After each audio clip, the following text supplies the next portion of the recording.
We're back with episode 11 of The Step Through, a weekly show about the WNBA, hosted by myself, Sabrina Merchant, along with Evan Gualberto. Last week, we talked about the race for the 8th seed in the WNBA playoffs, and those 4 teams who are competing for 7 and 8 have combined to lose 16 straight games. So this week, I thought we'd switch it up and talk about the top of the WNBA standings. Does that sound better, Evan? I liked our conversation, but we bob when everyone weaves. So everyone talked about the top, we talked about the bottom. Now we're gonna flip it. See how well it works out for us. Yeah, let's see what happens. I do just have one quick question to start things off for you. I think it's fair to say that there's a bottom tier in the W with Atlanta and Indiana at the moment. Atlanta, I think, had an argument to be a little bit higher earlier in the season, but given their current health state, they're just not there at the moment. And then there's those 4 teams that are in that 7 to 10 range, which we can quibble if all 4 of them actually belong there, but their records put them in that range. How many tiers would you put the top 6 teams into? Oh boy, I'm gonna get in trouble right away.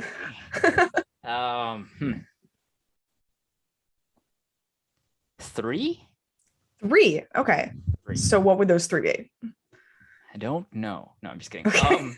So I would say the title favorites, which is as much as I'd love to say that you can officially count out the Storm, as we say week in and week Every out. week. Yeah, you can't. Just counting out Stewie is just that's insane. The Aces to me have shown what they can do without key players. And so I'm just imagining what they're like at full strength. And of course, the Connecticut Sun, the unstoppable, unspeed-upable, masters of pace and discipline. So those 3 are my very top tier. And then the reason I have the distinction between the 2 is the bottom 3 into 2 different tiers is because the Sky to me feel like a team who, if they can put it together, on a number of different fronts, and spoiler, they're our game of the week, so we'll talk more about them. If they can put it together, they are more dangerous to me than I think the Lynx and the Mercury. And so the Lynx and the Mercury are, to me, the Lynx would probably maybe should be in that category, but I know that Demiris is out, and that's a huge loss for them. So, and then the Mercury seem unstoppable right now, but the questions are going to surface of what's their defense going to look like, and how good can their offense be nightly? Okay, so just to clarify, your 2nd tier was Chicago, and then a 3rd tier was Minnesota and Phoenix. Mm-hmm. Okay, so I agree with you with the top one. I think those 3 belong together. I was going to put Phoenix in a 2nd tier by themselves, and then Chicago and Minnesota in a 3rd tier. I don't know what it is about the Lynx. I was very excited about them preseason. I famously made some wild predictions about the Lynx preseason. For some reason, my schedule has not worked to watch them live a lot. And every time I do, I'm not impressed. And I know that there's a lot of good stuff that I'm missing out on. They've won some very impressive games. They have the season series against the Aces. A lot of good things have gone right for Minnesota this year. And maybe it's just the last couple times I've caught them, Laisha Clarington has not been available, and they're a huge absence, obviously. So I just don't get it with Minnesota right now. It's just not clicking for me the same way. I don't think they have the same upside as those other teams. And while I respect their floor tremendously, a Cheryl Reeve team is always going to execute very well, and they do the little things well. I'm not sure that they can put up the points to really compete with some of these better teams. And Phoenix, they've got Taurasi, so I just trust that they can reach a different gear come playoff time. And again, that's just years and years of seeing it happen. But so that's sort of where I land. But I'm not sure really. I don't know how I would favor any of those 3 teams against one another should they match up in a 4-5 in the 2nd round of the playoffs. That seeding is so interesting to me because we've already talked about that top 3, the rock, paper, scissors thing, right? With Connecticut handling Vegas doing pretty well against Seattle, and then Seattle handling Connecticut. If Seattle falls to 4, this just all goes up into flames. And, yeah. But yeah, that was just a question that I had because I do really think that there was a significant gap between those top three and the other ones. And like, I wanted to be convinced that, Minnesota had a chance at full strength, or that Chicago had a chance at full strength, or even Phoenix, right? Like with all these wins that they've been racking up. But the more I watch them, I really think that it's going to come down to those three. And while I'm excited to see like what a playoff matchup between those second tier ones, so to speak, could look like, I'm not sure it's ultimately that relevant for the outcome of this season. Right. Yeah. One quick point. It's just, I hear everything you're saying with the Mercury, and like, it's not like the two tiers of the bottom three of the it's like six. Almost indistinguishable. Really. Yeah, it's not really there. The Mercury's win without Diana and Brittany against the Dream, that was great. But I don't know. I don't want to be fooled by the cupcake schedule, I think is how you put it. So there is that. They are dangerous, and they're well rested, and they do have the 3 Olympians, but like when they turn it on, there's no stopping them, but the defensive questions lie. And like, I think that's fair to say that like every one of those 3 teams have major questions they have yet to answer. Yeah. Which is what makes, the last couple of weeks so interesting here, because a lot of them play one another. And we've already talked about that all last week. But I guess we should just get into a couple of things that, stood out from this past week. I'm going to start with Phoenix because does Brianna Turner keep her phone with her on the bench? Like, I don't know if you've noticed how quickly she tweets after these games end. I believe she tweeted at 6:00 Pacific yesterday. And to give you a sense of what time the Phoenix game was, they played at 4 p.m. So I literally had not seen the final score come through like on my ESPN app when I saw Bri Turner's tweet come up about how no one can doubt her team. And I was just like, did she sit out today? Did I miss it? Like, is someone manning her phone while she's playing and just, putting out these tweets that they know Brianna Turner is going to approve of? Like, what's happening here with Bri? Like, how is she getting this like incredibly high rate of posting going right after these games?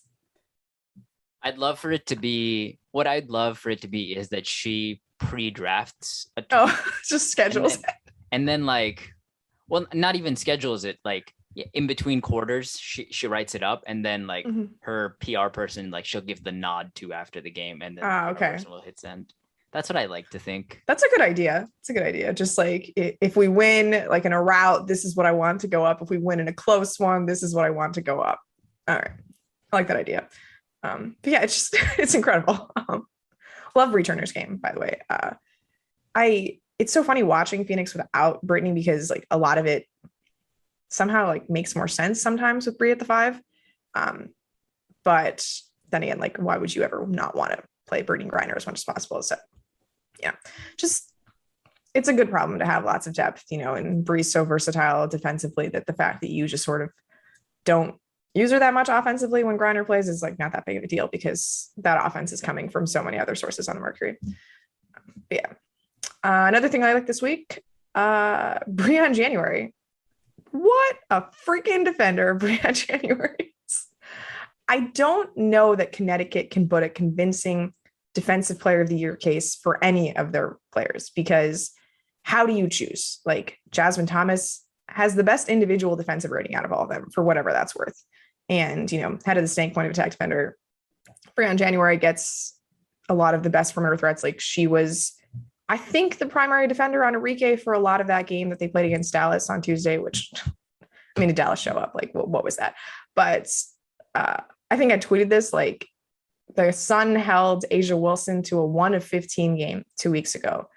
And then Arike was at 1 of 16 up until garbage time when she came back in and got another bucket. But like, that's stupid. Like, Asia Wilson and Arike Gumbuwala should not be held to those scoring lines. Briann January was a big part of that effort against the Wings. I don't know who I would pick as the defensive player of the year from that Sun roster. Like, it's very hard to me to single out any one of them, which is unfortunate because I think they all deserve recognition. Maybe just like the first team all defense can just be like 4 of them plus Sylvia Fowles. Like, I don't know. But yeah, January, I forget how long she's been in the league. Like, she's been a part of a couple championship teams, I think. One in Phoenix, one in Indiana, maybe just the one in Indiana. But yeah, like that. God, that defense is terrifying. It's so frustrating for opposing teams to go up against. And like I'm very excited to go watch Connecticut in person today. I like they're playing the Sparks, and truth be told, like it doesn't take a lot of effort to slow down the Sparks, but very excited to watch Connecticut in person. Yeah, I mean, this is that thing where because they're such a good team defensively, like there's going to be a lot of like vote cannibalization, right? Mhm. Because how can you parse out who is the most impactful defender? The metrics, the stats, the eye test, like they could all tell you different things depending on who you're looking at and what you're seeing night in and night out. Like if you saw the Dallas game, you would think January is like the best of the defenders, like undoubtedly because of her work rate, but the scheme and the effort. I mean, we have not talked at all about like coach of the year. True. But if there was such a thing as a defensive coach of the year, offensive coach of the year, like Curt Miller would win defensive coach of the year, like I think running away. So Yeah. I don't know how to have that conversation, but it's just fun to watch the Sun. How upset? Well, I don't think you're going to be upset, but how hard do you think it's going to be for the Sparks to score when you're watching them, and how hurt will you be by it? So 2 weeks ago, the Sparks played the Sun in Connecticut and only lost by 4. It was 76-72. And I think it's like a very good encapsulation of what the Sparks are best case scenario this year. So I'm actually going to be very disappointed based on the outcome because I have high expectations now, given this template that they have set at Mohegan Sun. So yeah, I'm fully expecting the Sparks to win tonight and that 10-game win streak for the Sun and, just rain threes on that Curt Miller defense. Okay. Well, her social is right down there. You can let her know because this episode will have come out. Yeah. The game will be gotta over say, if Chiney doesn't play, take back everything I said. Solid. That's what we need on here, qualifiers. Because it can get reckless, let me tell you. Okay. I should clarify the Briann January thing. I don't know why I thought she played in Phoenix for so long, just the one title in Indiana. But yeah, still, championship medal on that Sun roster. So one last thing I really like this week, Courtney Williams, just a ton of fun.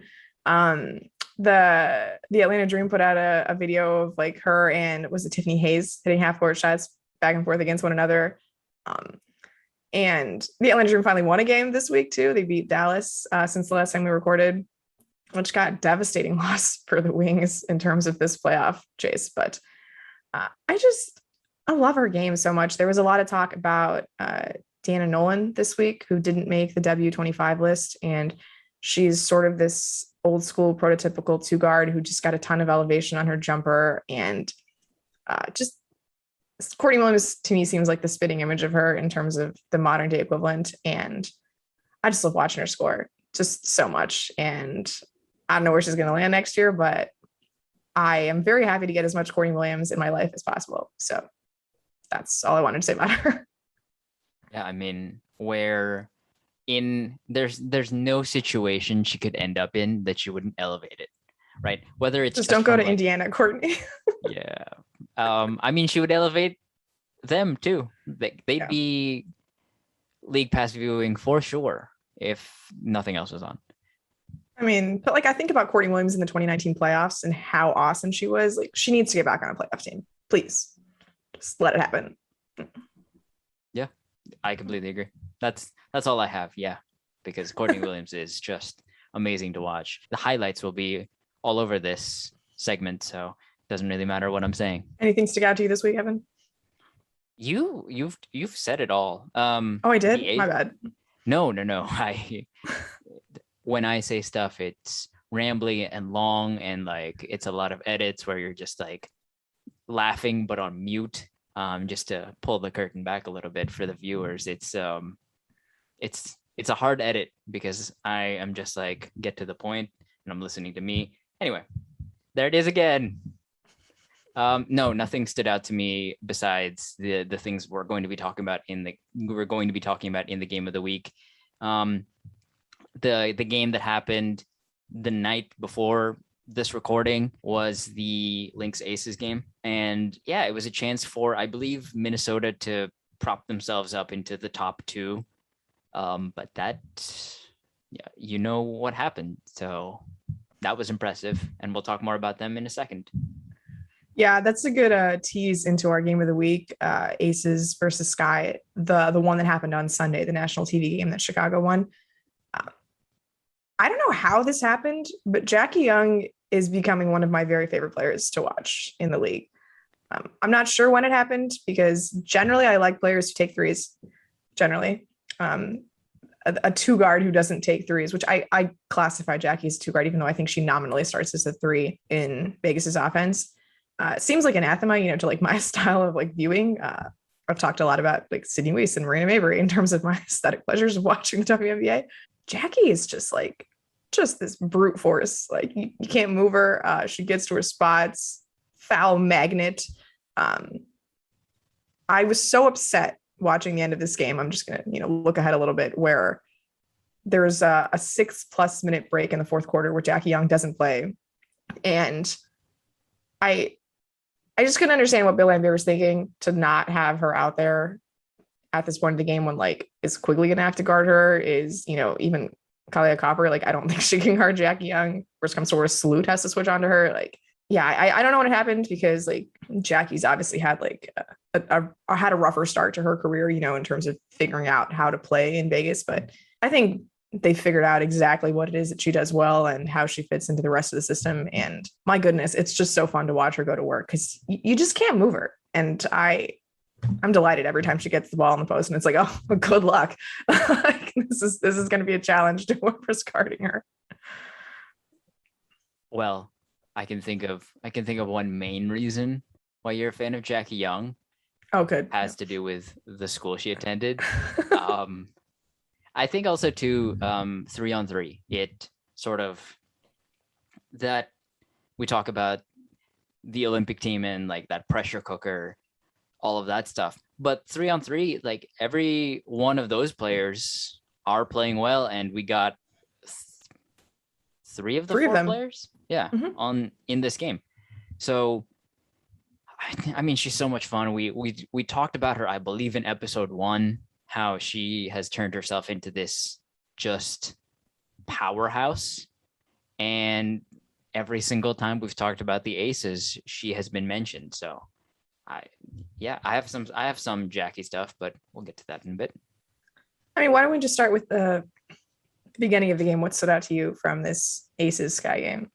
So I actually took this as an opportunity to break down the Sky offense because there is quite a bit of it's frustrating. It's frustrating to watch at times. So the first half of this game is going to be stuff that I'm going to talk about, and I'm mostly going to be doing it through the lens of film breakdown. But we start at the beginning, an A'ja Wilson up and under.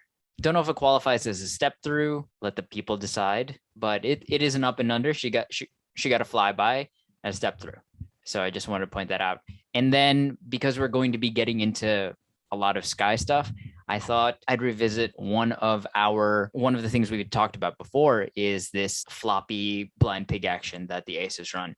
So they've run this set before where, it's a floppy set, and then the player on the elbow and at the wing, they both come out. So A'ja can't quite get it to Roquana here, going back door. So it flows into this slice plus pin action. So Jackie gets sort of this slice action, which is kind of diagonal screen that you see to get like a post up, and then Kiah sets a pin down for Roquana to get free for 3, and it doesn't go down. But the Aces are showing more and more modern offense, which is always good. Bill, say what you will about him, and there were plenty of moments of sad Bill here or a grumpy looking Bill, but anything the Aces have been doing without Liz and Hamby, like, it's been fun and interesting to watch. Frustrating at times, but certainly less frustrating than what their offense normally looks like.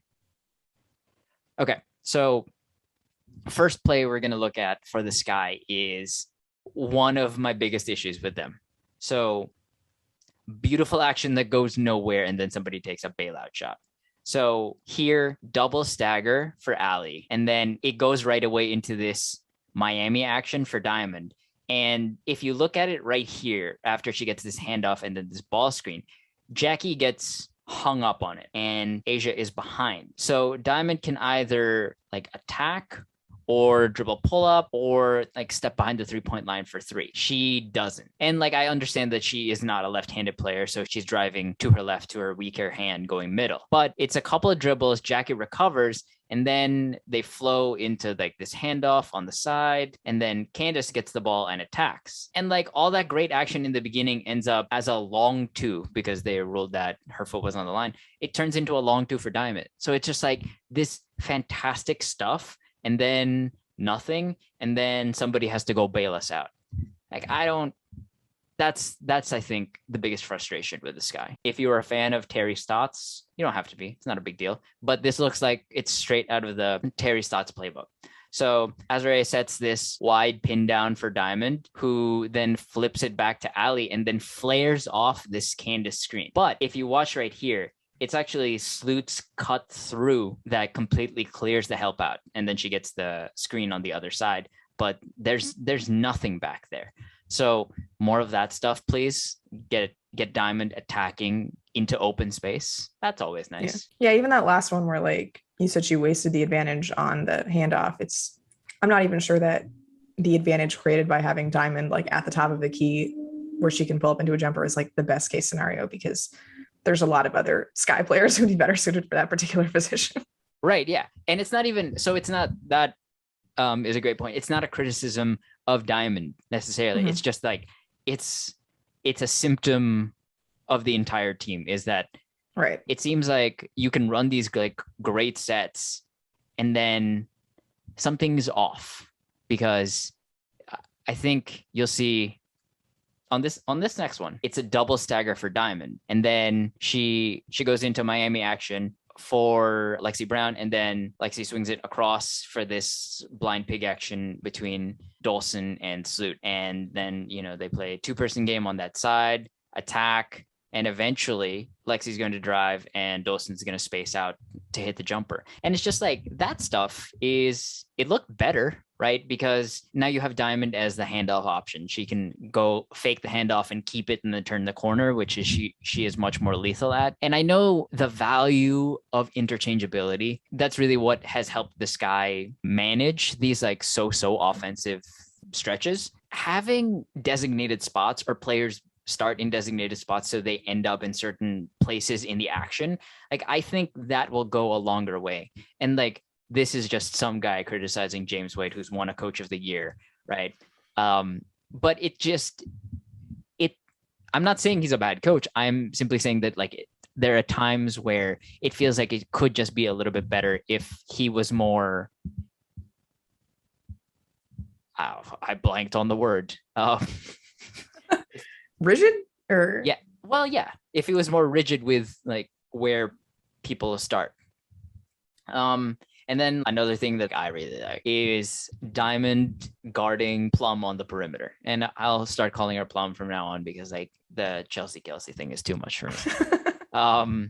There were 2 specific instances where she seemed to be really giving her fits when all Kelsey was trying to do was initiate the offense. It's just like Diamond's not going to give her any room to breathe. And that was really fun. But I want to end talking about the first quarter with what it could be and how much fun it can look like. Sideline out of bounds here with 13 seconds left. And it looks like it's going to end up looking like they're going to run this Spain/stack action. And then what ultimately ends up happening is Stu hands it off, and then Kelsey, for some reason, is in hard deny on a big that's, I mean, would you consider her a 3-point threat? I don't necessarily think that like you'd lose sleep over. It's been a good amount of time since we've had some, Stu slander on the pod. So.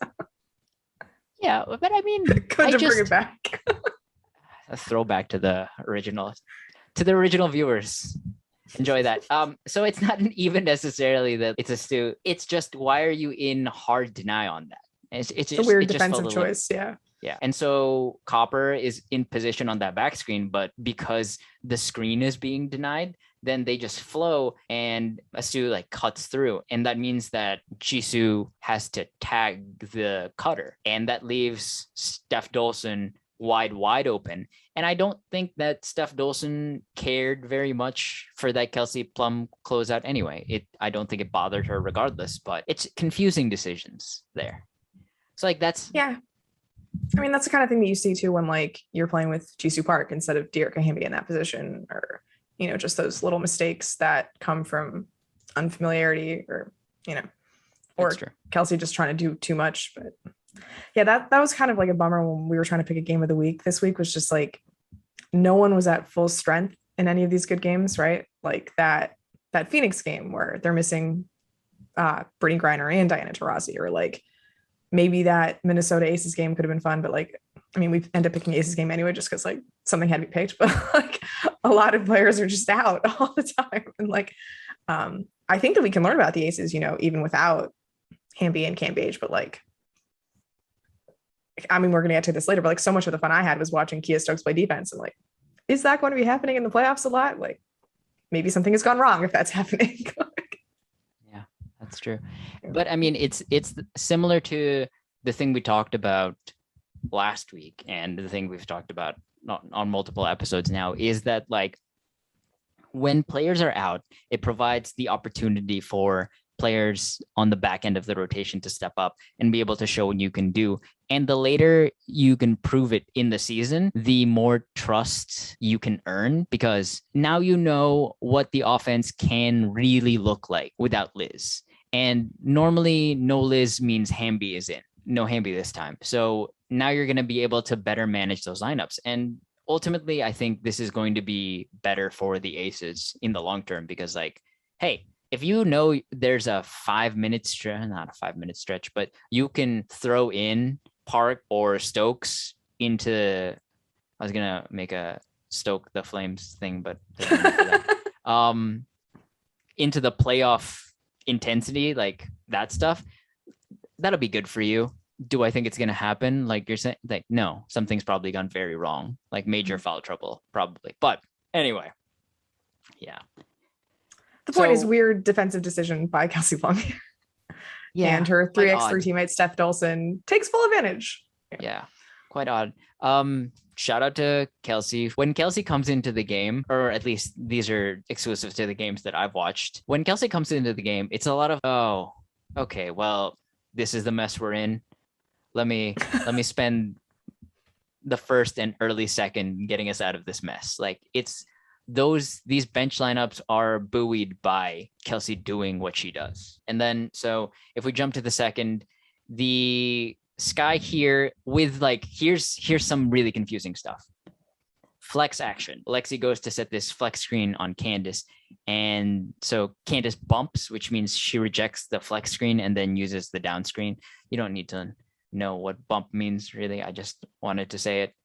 So this bump, and then it flows into Chicago action for Lexi. And that's all well and good. And then it looks like it's going to flow into this flare for Candace. And, dribble handoff into a flare screen, like we've seen Benaj Delaney and Sammy Wickham combine for this stuff, and Sue and Brianna. Like, this is lethal action. But Steph sets this flare screen, and then Candace either didn't know that it was coming or just doesn't feel like using it, because she just kind of stands there. And then she launches from 3 anyway. And it's not that big of a miss, but why have that screen there if you're not going to use it? It's just, there's so much stuff that could look so much better. There's a little bit. Okay. Yeah. Any possession that ends with Candace Parker launching a 3 makes me irrationally upset. Yeah. And it's just, and this is one of the things that I was going to get to later with this one set in particular. If you're watching this, I think if I haven't swayed you to my side yet, this is where you're going to really see it. But just real quick, Aces, I've tweeted about this one, is they have this little triangle action that I really love. And, again, like the 2 video breakdown diagram things that I've done for the Aces have not ended in made baskets, but this is still fun to watch. So Kelsey swings the ball here for corner entry, triangle action. And then the post steps up into a back screen. Although this is sort of modified where she just sort of sprints off. But you can kind of see where there should have maybe been a screen. And then Asia sets a ball screen for the corner. And ball is swung across. And then it's a two-person game with Kelsey and Kiah. And then she can attack going middle, getting back to her left. Unfortunately, Kiah can't corral the ball without traveling, but still fun action. And I think I really imagining Liz in that screen setter position and then Asia with being the range to catch that ball. And so like either one of the bigs being able to like play two-person game in the corner, like that's going to be so dangerous in the playoffs, I think. And then why not a Kelsey Plum step through on Candace Parker, no less. That's what really impressed me. And this is going to be the last thing I talk about. But not the last thing I talk about, the last set I break down.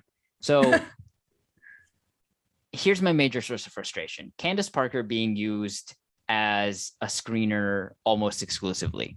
Like she is so much more dangerous than like all of the bigs on the Sky.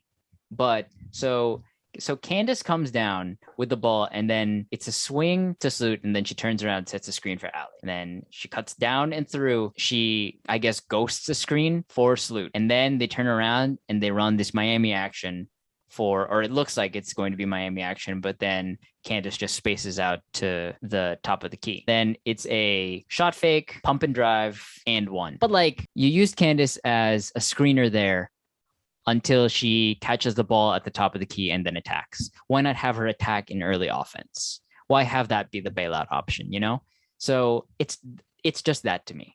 And that's not to say that I don't think James Wade has done a great job incorporating it. It's just, I think this was your point either on our Premium Hoops pod or last week, where it feels very much like it's either all Candace or they forget Candace is there and she's just like, oh yeah, she's just another big. Well, and she's not. She's not. Yeah. I think this was the point in the broadcast where Rebecca Lobo was just cracking up at the fact that the Vegas bigs kept buying Candace's fakes, and Bill Laimbeer was like so upset about it. As he should be. I believe it was at this point in the broadcast where I inadvertently stoked some flames by tweeting this video of a Sparks press conference last year. It was after a Sparks Aces game, and so obviously like Candace and Asia had gone up against each other, and someone had asked Candace like what she thought of the matchup with her and Asia. And Candace says in her very Candace way that she didn't really think of it as a matchup because a matchup is when both players guard each other, and I was guarding her, but she wasn't guarding me. And then just left it at that. So I just kept thinking of it on these possessions where Candace was guarding Asia, but Kiah Stokes was guarding Candace. And by all means, Bill Laimbeer, like do what you got to do. Like, I think Kiah Stokes is a phenomenal defender and she's clearly not using any energy on offense. I think, what was it? She like scores one basket every 15 minutes or something. Like by all means, use her energy on defense on Candace Parker. I just couldn't help but laugh at the fact that it reminded me so much of the situation where Candace had to guard Asia Wilson and Asia did not have to, even without Liz and Hamby available, because last year when this happened, Hamby was guarding Candace down the stretch most of the time. But like, yeah, it was just funny to me to see this come up again. And so I tweeted out the video and got some Asia Wilson fans pretty mad at me because apparently I had made the decision to not have Asia Wilson guard Candace Parker. Yeah, I mean, shame I on think it you. worked out okay. Yeah. I think it was the right decision to have Kiah Stokes guard her, but it is funny to me that like I think Asia Wilson's defensive rep is a little exaggerated because of the system that she plays in. She just has so much good defensive infrastructure around her, for lack of a better word, and definitely benefits from that. But like, it's not often that you see her taking the primary one-on-one matchup, which I'm not sure that she should, because again, like she has a very important role offensively, and there are players on Vegas who make their bones like on defense, right? But yeah, it was just funny to me, and I had a lot of fun with people who thought that video was trashing Asia, which was not the purpose of it at all, and of course was not in reference to this game because, look at the Sparks paraphernalia in the background. Like Candace was clearly referring to something else. Right. Yeah, and I think to tie my point into this is that if you're going to use Candace as just like a run-of-the-mill screener, like if offensively she is practically interchangeable with Azure or a Stu or even Steph, like why would you have Asia guard her? Like she's not the threat that you expect her to be.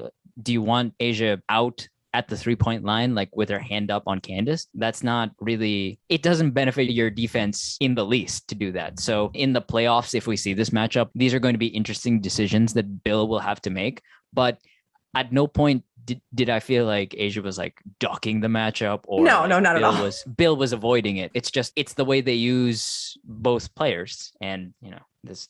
Yeah. So I mean, be upset with Sabrina if you want. I think I'm not condoning it, but like if you're gonna be, you're gonna be. So yeah, Candace just has a way of making everything like potentially sound like an insult, even though it's not. She's really good at the broadcasting, I gotta tell you. Anyway, the one thing I really enjoyed about Candace in this game, she had a really great second quarter, but it seemed like she was hunting the matchups against Chelsea and Raquana Williams, just like for shits and giggles. Like her former Sparks teammates. There was one sequence in the second quarter, I know Rebecca Lobo drew attention to this as well, where she's specifically calling for the screen from like the player that Chelsea's guarding because she wants her to have to switch the action. And there were so many times where like she's the one boxing out Chelsea or Chelsea's ends up ISOing on her. And they're very good friends. Like Candace was a bridesmaid in Chelsea's wedding. I mean, this is a deep, loving friendship. And I know that they were disappointed not to be able to play with one another this year. But it was so funny to me to like watch Candace clearly targeting Chelsea Gray when like if Kelsey Plum's on the court too, maybe that's the defender you want to switch on. Like maybe.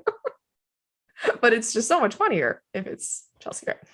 Yeah, I had a good time with that. Especially like when Raquana got switched on her too, like mouse in the house. Yeah. I think I texted you during the game is like, are you okay? Because I saw like a couple of sequences where the box outs in particular. I guess since this is my half to talk about, which I mean we decided to split the halves to keep us from going extra long like we did last week. Sorry about that, everyone. But the couple of Chelsea gets Candace switched onto her, and then she didn't have to fade, I don't think, but she wanted to. I can think of at least a couple where it was like hand in face. That was disrespectful, I think. I mean, it was fun to watch. But yeah, just those. Just want to shout out those. I mean, there's so much good history between the Aces and the Sky even before Candace and Chelsea got into this matchup. Like another thing that you texted me during this game was, why does Salute love passing to Vegas in the fourth quarter? Which happened a couple times again. And no, Arike and Hamby was not involved this time. But yeah, there's and like their regular season matchups in the bubble last year were so much fun. I think that was when people became aware of how great it was to have the camera in the huddle, because we heard James Wade like diagram the set that got Quigley, I think, the game winner against Vegas. It was like within like the first week of the season last year. But there's already, like I said, so much goodness in this matchup. And then to add that, Candace Chelsea layer plus a little like dash of Raquana is too fun. If they do end up playing in the playoffs, I think it'd be a great time. Like just every single time they play one another, it's just fun, right? Like, and you don't always get that. Like there isn't this like personal stake in every single matchup. Like obviously teams want to win for standings and stuff. Like it definitely feels personal between these two teams. And like that's great. Like that's absolutely what you want. Oh yeah. And I mean, how many times this is the one series that I think if we get it, they should just do like a best of 9. Just keep it going. Just because I think they're all going to end in like single possession games. So yeah, I do think Vegas at full strength, like should just put them away. Like the Sky, I mean, you mentioned like, it seems like they're leaving a lot on the table. And Vegas like will just punish you if they have their full complement of players available. But at the same time, like I also feel that there's just something in the air when these two teams are matched up against one another, right? Like there's just a little bit of magic that makes like even that game that looked like it was going to be a rout the previous time they had played in Vegas, Candace just decides like, after the first quarter, like, oh no, I don't want to lose this game, like puts up 30 and makes a run for it. Like it ends up being a 2-possession game by the end of it, but they're all just so much more exciting than they have any need to be. And obviously the, exhibit A in that is the Arike Hamby shot, which I just love thinking about. Just what a weird way to end a game. Yeah. Anyway, Arike Hamby was unavailable for this game, which meant a lot of Kiah Stokes. And like I said, the decision to have her guard Candace was probably the right one, but as much fun as it would have been, to see A'ja Wilson in that scenario, because I think A'ja Wilson says that Candace is her favorite player growing up, and, just another little storyline to throw into these things. But yeah, Kiah Stokes held a block party in Chicago the other day, and lordy, everybody was invited. In the third quarter, it's just like whoever comes at the rim, Kiah Stokes is there. She's guarding Candace Parker on the baseline, block, like every which way. I mean, there was a great article about Kiah Stokes in The Next earlier this week. And Lambier had just this really funny quote about Kiah and like her. Yeah, he's just like, you'd like to see Stokes score more, but she's not offensive minded. Is that it? And that's fine. Like there's a role for players on this Aces team to not be offensive minded because of all of the other firepower you have at the other positions. I mean, like I lamented the fact that Jackie Young wasn't playing for 6 minutes, and like they still had Raquan Williams and Kelsey Plum and Chelsea Gray on the court at the same time. And like, yeah, I think enough scoring is going to be coming from that lineup regardless of who else is playing with him. But yeah, I love a good, just like aggressively blocking center. That's again, one of my favorite types of players. And even if she's not doing anything else, like the fact that Kiah Stokes just, again, like these are just disrespectful blocks that she's putting up over and over again. Just a delightful time. Too bad that she wasn't rewarded with a win for it, but yeah. And again, like we said earlier, maybe this is the most I'm going to be seeing of Kiah Stokes, as the season progresses, because with any luck, like Cambage is going to come back fully healthy and not need a backup center to spell her beyond Arike Hamby. But yeah, good on Stokes for figuring out a way to like revive her career in Vegas after sort of a messy ending with New York earlier this season. And good on Vegas for figuring out a way to use her, because I'll admit I was pretty down on the Stokes experience when she was with the Liberty. Like I couldn't understand why they gave her that guaranteed contract. Like I was not surprised when they waived her. And now like, hey, like this is a legitimate defensive center and there's absolutely a place for this kind of player. So good for her. Yeah, it's one of those things too with, I mean, it's not the same as Candace Dupree, but it just, different, like a change of scenery, a different situation. I mean, context really does matter. Absolutely. We talk about Leish quite a bit. I'm sure there are think about how much money the Liberty are eating in those salaries from Alea Guirantes and Kiah Stokes this year. Yeah, I mean, ultimately, I think that you want to give the reps to people who fit your style and like will work there long term. But yeah, I mean, it's not the best from a management perspective. Oh, what am I doing? Liberty management. Whew. Anyway. Yeah, back to fun stuff from this game. A'ja Wilson, I have to say this every single time I watch her play, like impossible to defend her jumper without fouling because she gets her elbow so high. If you are not completely vertical, you are not defending that without fouling. Like it's just very first possession of the second half. They get it into her in the post and just someone touches her elbow and there we go. 2 free throws for A'ja. The Chelsea A'ja partnership is also just getting better and better. They have Chelsea has assisted on 54 of A'ja's field goals this season, which is the second most in the WNBA this year. Would you care to take a guess as to which partnership has the most assists this year in the W? I feel like I'm going to be very wrong. So no, I would not. So I originally thought it was going to involve Vandersloot because she just has so many more assists than anybody in the league, but it's actually much simpler than that. It's just Super to Brianna Stewart. So yeah, pretty easy partnership to go with.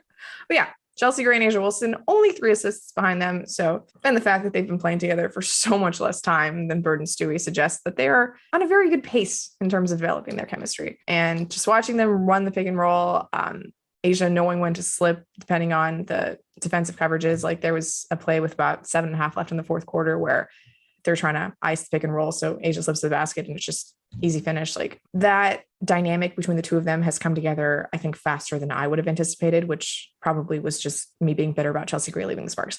But yeah, the two of them, delightful together. They just seem to read each other so well on the court. And then if you follow like Asia Wilson on Instagram or TikTok, you tell that like Chelsea Gray is very much a part of her off the court life. They seem to be just tremendous friends already. So I guess that's part of it. Like keep doing the TikToks, Chelsea, because it's working. Like, yeah, definitely happening. I think chemistry is an important part of building, you know, on the court familiarity. Like it's absolutely relevant. Huge, no doubt. The TikTok endorsement though is top tier. Yeah. Yeah. I mean, you can see it too. Like this Aces team, like there's so much. They're so connected. They have so much fun off the court. I believe Kelsey Plum had a post on Instagram. I could not sound older right now if I tried. Where is she that Kelsey Plum? You know, what is that app? The InstaFace. So there's this. So whatever post was like, you know, she asked Arike to hold her bag so she could flex on like league fits and stuff like that. And it's just like, and then, you know, there are a number of comments underneath, just like by Arike, by like the rest of the Aces players. And that's always just fun. It's good stuff. Yeah. Yeah, I like this Aces team a lot. I just knock on wood that Liz and Arike are ready to go for the postseason, because we've already seen what it looks like when they're not. And if you didn't watch last year's WNBA finals, I don't blame you. So I'm just gonna put it there. Anyway, you broke down a lot of what Chicago was trying to run in the first half and like didn't always work in their favor. I'm actually really glad you brought up the double stagger that Allie comes off of, because there was an instance of that with about 4 minutes left. And I was like, oh, this is so pretty. Why doesn't Chicago do this more often? But like when they ran it in the first half, Allie doesn't get all the way to the basket. She ends up out on the perimeter, and like it flows into another action where, as you mentioned, like it sort of just stagnates. When they run it in the fourth quarter, it's like a tighter screen, and she curls directly to the hoop and is able to finish, which is just a much better use of that action than whatever they were doing in the first quarter. But all in all, like I find myself watching the Sky and thinking, oh my God, when they're in transition, this is one of the prettiest teams I've ever seen watch. Like there's that play, I think it was just like clipped over and over again, where Candace delivers an outlet touch passes. I forget who finishes it, but it's just like they cover, 70 feet in like 2.5 seconds. And it's just this beautiful transition play. There's another one in the fourth quarter where CP3 is just running the break and, easy finish. The very next possession, like Sloot's running the break and also excellent transition. And you watch them run on the break. And it's like, I mean, if a team can just slow the pace on the Sky, I don't have a lot of faith in their ability to score on a regular basis. And so like that makes you worried for a team like Minnesota or Connecticut, who does a really good job of slowing the game down, mucking it up, and just not turning the ball over all that often. But I think that's why the Aces are such a fun, like, sort of, the word I'm looking for is contrast. My goodness. There's some specific word I'm looking for and I cannot think of it, but they're just like an interesting counterpart to this guy, because they just throw the ball all over the place. So the Aces like will give you opportunities to get out in transition, and this guy will take opportunity. Like obviously they'll take full advantage of those. So I just never watched this guy's offense thinking that it's fully sustainable in the long term. Like if they can rack up enough points off of the other team's mistakes early, then maybe they can hold on enough late. But I'm not convinced that it's like a formula for winning extended playoff series. Yeah, and it feels sort of like, I mean, the double stagger you're talking about, I think it's made possible by the fact that like Allie would sell out to make sure she got behind the 3-point line a lot of the time. And so like, if you're taking that action away, then you have that curl. And like, so that stuff opens up. But a lot of the time it feels like action that goes into action for action's sake. It's not necessarily that, okay, we'll get Diamond going downhill, or we'll get a Candace Courtney pick and roll at the elbow, and that's going to get us everything we want. It's never just that bare bones, but you could trim a lot of the fat and just like have that stuff. And you have so much talent that could still be killer, Yeah, absolutely. But I mean, most of all, like I just enjoy really watching these two teams play against one another. Like I think I've made that clear, but I just kept watching it over and over again. Like even the announcers were having a great time. Like there was this this one play with about 3 minutes left where the Vegas offense is sort of devolving and Kelsey Plum calls horns, right? And Stokes and Asia Wilson come to set the at the horns, right? And she just takes the screen on the right and like, pulls up into a two. And Lobo is like dying at the fact that Plum just called her number and like just did nothing with it and like took the jumper. But that's Kelsey Plum. Like that's the way she plays, just really free all the time. And speaking of another player I want to see back in the postseason, we mentioned this with Courtney Williams earlier. Like how many people were more fun in the 2019 postseason than Kelsey Plum? Like I think that's how a lot of people learned LaChina Robinson's name was Kelsey Plum uttering it during that series. Yeah. Yeah. Good times. I mean, Kelsey is, I don't want to put you on the spot, but like, would you say she is in the higher tier of like enjoyable players to watch? Yeah. I mean, and that's what's great about Vegas is that they have so many of them, right? They've got Chelsea Gray, who's just anytime it's within the last 5 minutes of the game, like I want to see the ball in Chelsea Gray's hands, or Jackie Young, who I already mentioned, and Kelsey Plum, who again, another 3x3 alum who just seems like she is going to get to the basket whenever she wants to. And the craft that she has finishing around the rim is really, really impressive. But yeah, just the aces are stacked. It's unfair how stacked they are. I don't know how they managed to build this team. And you think about the fact that they're still paying Angel McCoughtry like a max contract this year not to play for them. What could this team be like with Angel McCoughtry? Like, remember how good she was in the playoffs last year? She was unreal. I sometimes forget that like that was the vision of this team, was also to have Angel McCoughtry. But yeah, even without her, just if they could figure out what to do against Connecticut, look out. A rock, paper, scissors situation. Mm-hmm. Yeah. So anything else from this game? Not really. Like I said, I think this would be a pretty easy Vegas win had they been healthy, in theory, because nothing is easy with Vegas against Chicago. But I came out, feeling no more confident about Chicago, despite their ability to get the win, because it was at home. It was fairly close against an undermanned team. And as you detailed so wonderfully, like there are still a lot of concerns, questions, quibbles about their half-court offense. Whereas with Vegas, like the mistakes that I saw them making were mostly, Asia like short rimmed a bucket 2 feet away from the hoop. And it's like, maybe she's just tired. And like I just don't see that happening on a consistent basis. Like if you want to make your defensive strategy that Asia Wilson is going to miss shots around the rim, go for it. I don't think it's going to work out for you. So, I mean, I think this is the thing, and surely there are other players, but since we're talking about the top three and their three, like it feels so much to me like with Asia Wilson, Jonquel Jones, Brianna Stewart, like you can make their lives as difficult as possible with your schemes, but at the end of the day, it comes down to the shots that they take. Did they make them or did they miss them? And that's like such an oversimplification, but like they are going to get their shots off. And I mean, you just have to pray, because I think that's really it. Yeah, absolutely. Yep. I mean, you've convinced me. It's now the top 6 teams. There are 2 tiers. Okay. There are only 2 tiers now. We bumped Chicago down. Yeah. It's a half bump. I still have a healthy fear of Phoenix. So I'm going to keep them in that second. But yeah, that's probably a good call. I mean, based on what I watched. Maybe Phoenix doesn't play defense, No.